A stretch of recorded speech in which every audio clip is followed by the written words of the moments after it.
Good day everyone! Ako si Angel, ang inyong lingkod na Ray TV. So sa video ko ngayon ay ibabahagi ko naman sa inyo ang aking tugon mo sa katanungan ng isa natin taga-subaybay. Ang sabi po niya, siya po ay nanaginip na siya ay nagiging sundalo. Shout out po sa iyo Rex Wertres TV. Sana ang interpretasyon na ito ang sagot sa iyong katanungan. At para na din sa inyo dyan na may kahantulad sa panaginip na ito. Paalala ko lamang lagi na ito ay isang general interpretation.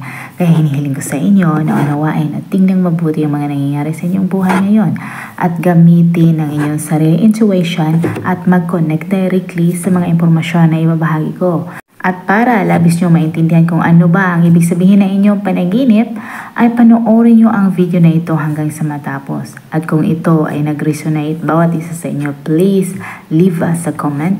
At huwag na din kalimutang mag-like, mag-subscribe at i-hit na din ang notification bell para maging updated kayo lagi.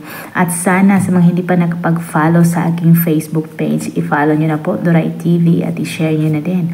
Maraming salamat. Ang pagkakaroon mo ng panaginip tungkol sa ikaw ay nagiging sundalo ay isang tanda para sa pagtaas ng iyong knowledge ng iyong subconscious. Maaring ikaw ay makadama na masyado kang na-expose or ikaw ay pinanghihinaan na.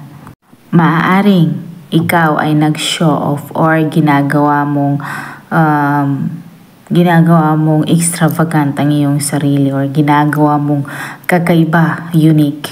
Ang panaginip na ito ay maaaring isang tanda para sa isang ultimate expression of love para sa iyo. Nire-refuse mo na harapin ang isang problema or issue.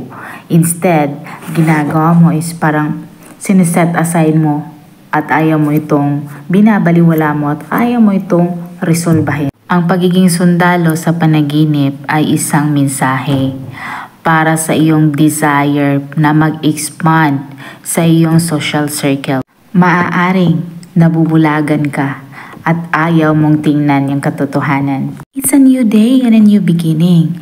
Ang iyong panaginip ay maaaring isang symbol for structure, control, authority, power. Maaaring makadama ka na you are socially disconnected or withdrawn. Ang panaginip ay maaari ding isang warning sa iyo na kailangan mo munang umupo muna at mag-take time out to contemplate bago ka magpatuloy. Nakakadama ka talaga na parang naligaw ka at hindi mo alam kung saan ka patungo. Maaaring ikaw o di ka ibang tao ay maaaring makadama ng sakit either physically or emotionally.